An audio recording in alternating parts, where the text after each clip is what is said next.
কুড়িগ্রামের উলিপুর উপজেলায় হিন্দু সম্প্রদায়ের একটি পরিবারের ১৩৫ শতক জমি জোরপূর্বক দখলের অভিযোগ উঠেছে।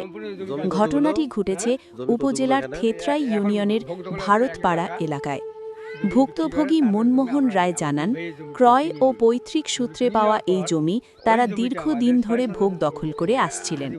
কিন্তু গত ২৫ জানুয়ারি সকালে প্রতিবেশী খাইজর আলী ও আবু কালাম গং জোরপূর্বক জমিটি দখল করে সেখানে বোরো ধানের চারা রোপণ করেন। বাধা দিতে গেলে হুমকি ও ভয়ভীতি দেখিয়ে পরিবারটিকে তাড়িয়ে দেওয়া হয় বলে অভিযোগ করেন তিনি। নিরাপত্তাহীনতায় ভুগে থানায় লিখিত অভিযোগ দিলেও এক সপ্তাহ পেরিয়ে গেলেও কোনো কার্যকর ব্যবস্থা নেওয়া হয়নি। আপনার নাম বলেন? মনমোহন রায়।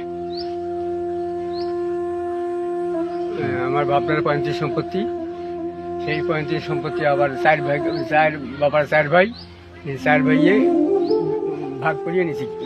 নেওয়ার পর আমার দুই কাকা জমি বিক্রি করে, তাদের জমি আমরা দুই ভাইয়ের জমি কিনে নিই। জমি কিনে নেওয়ার পর ওই জমিটা আমাদের ৬ শতাংশ জমি হাজিপুর বাড়ির পিছনে ৬ শতাংশ জমি আমরা বিক্রি করছি।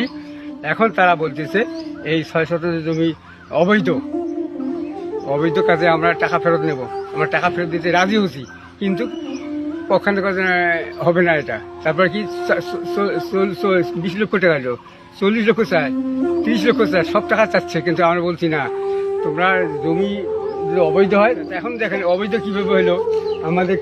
আমার যেহেতু অবৈধ জমি, এখন আমরা কিন্তু খাইজর আর বক্কর বলতেছি আমরা সমান ভাগ করে নেবো। নিয়ে আমরা দুইজনের অবৈধ জমি, তুমি অর্ধেক খাবে, আমি অর্ধেক খাবো। দেখেন এটা সম্পূর্ণ গাছে, এটা সম্পূর্ণ জমি কতগুলো? হ্যাঁ, জমি কতগুলো এখানে? এখন ভোগ দখল আছে ১ একর ৭। ১ একর ৭। এটাকে আপনারা চাষ করছিলেন?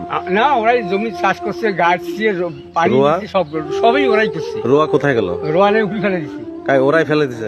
এ বিষয়ে দায়িত্বপ্রাপ্ত এএসআই আখতারুজ্জামান জানান, বিষয়টি জটিল এবং সমাধানের চেষ্টা চলছে। অন্যদিকে অভিযুক্ত খাইজর আলী জমি দখলের কথা স্বীকার করলেও তা পারিবারিক বিরোধের অজুহাতে করেছেন বলে দাবি করেন। স্থানীয় জনপ্রতিনিধিরা বলছেন, জোর করে জমি দখল অন্যায় এবং প্রশাসনের দ্রুত হস্তক্ষেপ প্রয়োজন।